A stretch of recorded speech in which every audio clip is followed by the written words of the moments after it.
চারপাশের পরিস্থিতিটা একবার কল্পনা করা যাক। ভর দুপুরে তাপমাত্রা একেবারে 50 ডিগ্রি ছুঁই ছুঁই। একদিকে চলছে প্রখর রোদ আর ভয়ঙ্কর খরা, ঠিক অন্যদিকে আবার হঠাৎ করেই আঘাত হানছে বিধ্বংসী সব বন্যা। প্রথম দেখায় মনে হতে পারে এগুলো সব বিচ্ছিন্ন ঘটনা, তাই না? কিন্তু এই বিষয়গুলো একসাথে বিশ্লেষণ করলে একেবারে ভিন্ন আর মারাত্মক একটা চিত্র ফুটে ওঠে। ঠিক এই কারণেই এই প্রশ্নটা এত বেশি গুরুত্বপূর্ণ হয়ে দাঁড়িয়েছে। কেন বিজ্ঞানীরা এত আতঙ্কিত? আজকের এই বিশ্লেষণে আমরা সেটাই দেখার চেষ্টা করব।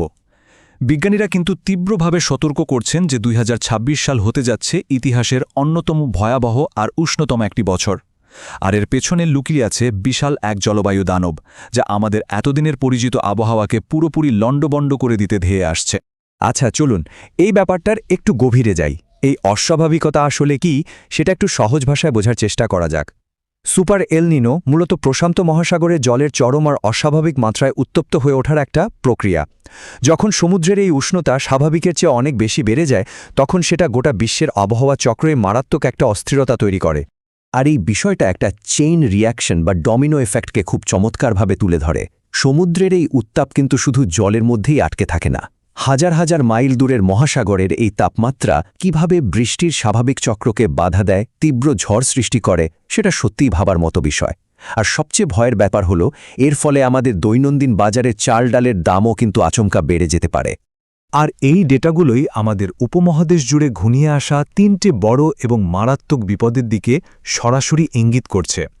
আমাদের হাতে কিন্তু সময় একেবারেই কম, আর এই কাউন্টডাউনটা ঠিক সেই ইমার্জেন্সি বা জরুরি অবস্থারই একটা বড় প্রমাণ। প্রথম বড় বিপদটা হলো মারাত্মক তাপপ্রবাহ বা ডেডলি হিটওয়েভ। তবে এটা কিন্তু সাধারণ কোনো গরম নয়। এটা হলো এমন এক অসহনীয় আর প্রাণঘাতী মাত্রার তাপমাত্রা, যা আমাদের জনজীবনের জন্য সরাসরি একটা বড় হুমকি। এখন এখানকার সবচেয়ে চিন্তার বিষয়টা হলো আরবান হিট আইল্যান্ড ইফেক্ট বা শহরে তাপদ্বীপের প্রভাব। কলকাতা, দিল্লি বা মুম্বাইয়ের মতো ঘন বসতিপূর্ণ আর কংক্রিটে মোড়া মেগাসিটিগুলো যেভাবে এই তাপকে আটকে রাখে, সেটা ভাবলেও শিউরে উঠতে হয়। এর ফলে যেটা হয়, দিনের বেলা তো বটেই, এমনকি রাতেও এই শহরগুলোতে এক ফোঁটা স্বস্তি মেলে না। এই তাপপ্রবাহের পরের পরিণতিগুলো একবার লক্ষ্য করলে দেখা যায়, এটা শুধু শারীরিক অস্বস্তিতেই থেমে থাকছে না। হিটস্ট্রোক আর তীব্র ডিহাইড্রেশনের মতো মারাত্মক স্বাস্থ্য ঝুঁকির পাশাপাশি এতগুলো কুলিং সিস্টেম একসাথে চালানোর জন্য বিদ্যুতের ব্যাপক চাহিদাও তৈরি হয়, যার ফলে যে কোনো সময় পাওয়ার গ্রিড ফেলিয়র বা বিশাল মাপের বিদ্যুৎ বিপর্যয়ের ঝুঁকি বহুগুণ বেড়ে যায়। তাহলে এর পরের মূল বিষয়টা হলো আমাদের দ্বিতীয় বিপদ। এটা এই অঞ্চলের সত্যিকারের লাইফলাইন বা জীবনরেখার ওপর সরাসরি আঘাত হানে, আর তা হল আমাদের বর্ষাকাল। অনিয়মিত বর্ষার এই চরম আর্তিক্ত বৈপরীত্যটা একবার লক্ষ্য করুন। একদিকে যখন ফসলের জন্য জলের কোনো দরকারই নেই, ঠিক তখনই অতিবৃষ্টি এসে সবকিছু ভাসিয়ে নিয়ে যাচ্ছে। আবার অন্যদিকে যখন জলের সবচেয়ে বেশি দরকার, তখন আকাশ থেকে এক ফোঁটা বৃষ্টিরও দেখা মেলে না। শুরু হয়ে যায় তীব্র খরা।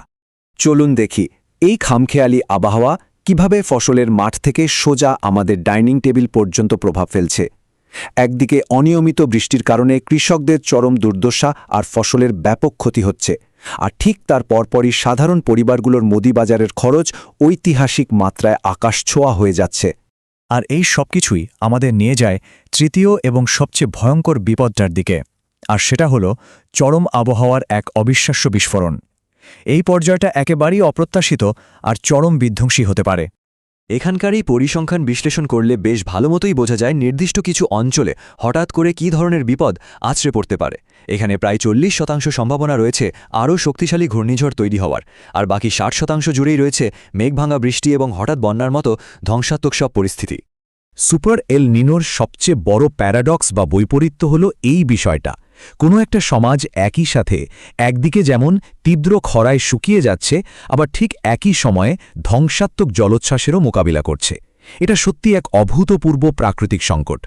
এতক্ষণ ধরে আমরা যা দেখছিলাম তা আসলে পুরো ছবির কেবল একটা দিক, কিন্তু এই নাটকীয় পরিবর্তনের মুহূর্তে এসে একটা ভয়াবহ সত্য উন্মোচিত হচ্ছে।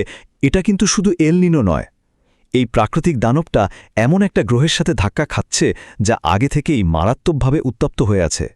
আর গ্লোবাল ওয়ার্মিং বা বিশ্ব উষ্ণায়ন এখানে একেবারে চূড়ান্ত প্রভাবক হিসেবে কাজ করছে। এই ভয়ঙ্কর রূপকটা নিয়ে একবার গভীরভাবে চিন্তা করা যাক। আগুন জ্বলছে আর তার উপর পেট্রোল ঢালা হলো। জলবায়ু পরিবর্তন এখানে ঠিক সেই পেট্রোলের মতোই কাজ করছে, যা এল নিনোর এই ধ্বংসাত্মক ক্ষমতাকে আক্ষরিক অর্থেই বহুগুণ বাড়িয়ে দিচ্ছে। জলবায়ু পরিবর্তন নামের এই মানবসৃষ্ট সংকট আর এল নিনো নামের প্রাকৃতিক শক্তির এই সম্মিলন কিন্তু মোটেও কোনো সাধারণ ঘটনা নয়।